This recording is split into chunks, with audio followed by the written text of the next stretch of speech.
محمود الاقصر بلدنا، ازيك؟ اهلا وسهلا.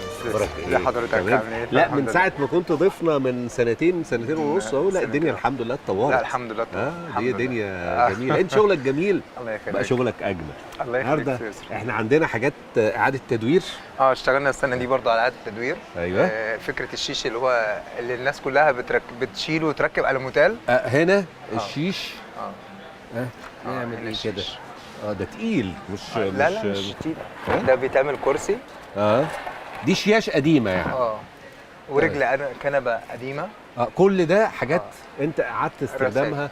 ضفنا عليها بس الكونسيبت بتاعنا اللي هو الحفر البيوت. ايوه طبعا اللي انت مشهور بيه. وبعض الحاجات كده بحيث انها تبقى عمل غير تقليدي وفي نفس الوقت من قطع مستخدمه. جميل. محمود من الاقصر ومش عايز يسيب الاقصر وورشته في الاقصر وكل التيم ورك كله من الاقصر. يعني مش هقول بقى التيم ورك في الاقصر، هقول الشغيله الصناعيه الجامدين موجودين عندك في ورشتك في الاقصر. بيعمل حاجات اعاده تدوير. ده ايه؟ ده صندوق العروسه بتاع زمان، بتاع بنقول عليه الشوار بتاع الهدوم. بتاع الشوار طبعا. بالظبط كده. جيل جديد ما يعرفش يعني ايه شوار، بس ماشي. اللي هي بتشتري جهازها هدومها والكلام ده تحط في تحط كده. بس ده رسم اعاده تدوير برضو؟ لا ده تصنيع كله من خشب القتل، خشب شجر طبيعي ورسمين عليه بالالوان الخشب. جميل. في حاجات زي كده برضو. حلقه صبحه. تعالى كده، تعالى انت اشرح. مالكش دعوه بيا. طيب. انت اشرح هنا فكره حلقه صبحه. الفكره ان هي بنت طويله كده ورقبتها طويله والحلق هو اللي في ودنها هو المرايه. حلقه اهو. الغرض هنا ان الشكل يبقى وظيفي وجمالي في نفس الوقت. ليه كونكت اتنين كده. حلو يا محمود. اجمل حاجه انك انت يعني ايه، انت اللي كل الشغل ده تصميمك. تصميم الحمد لله. وحتى الرسومات دي شغلك. والرسومات دي كلها شغلك. زي مثلا هنا انت ليه مش عامل توقيعك؟ لا عاملين ساين ممضي بس اسمه شويه. في هنا اهو موجود.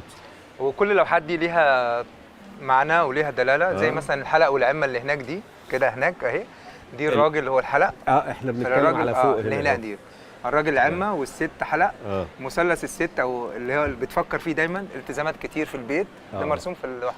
بس الحاجات دي الطبلات الصغيره. انا فاكر كنا ما كنت ضيفنا في باب رزق في الاستوديو.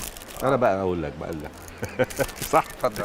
ادي احنا بناخد دي كده دراويش، وادي الدراويش اهي. لوحه جميله وسعرها لطيف.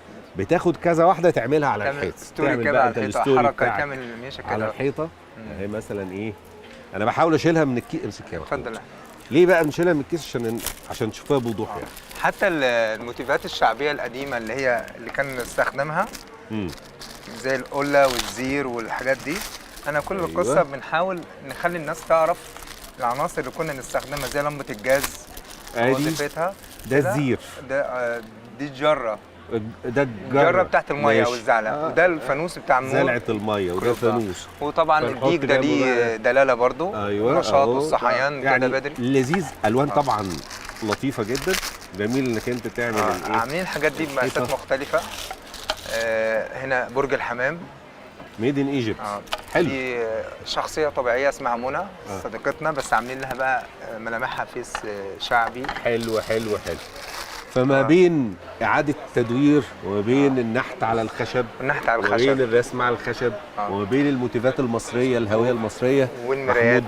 يعني مواصل حلو. الحمد لله. والله برافو عليك. ودايما كده يا محمود بتعمل حاجات جميله. وابتديت تصدر ولا لسه؟ الحمد لله يعني بسيط شويه كده. بسيط بس ابتدى. ان شاء الله. يلا نكمل. نسافر بره كده ان شاء الله نكمل كده على خير.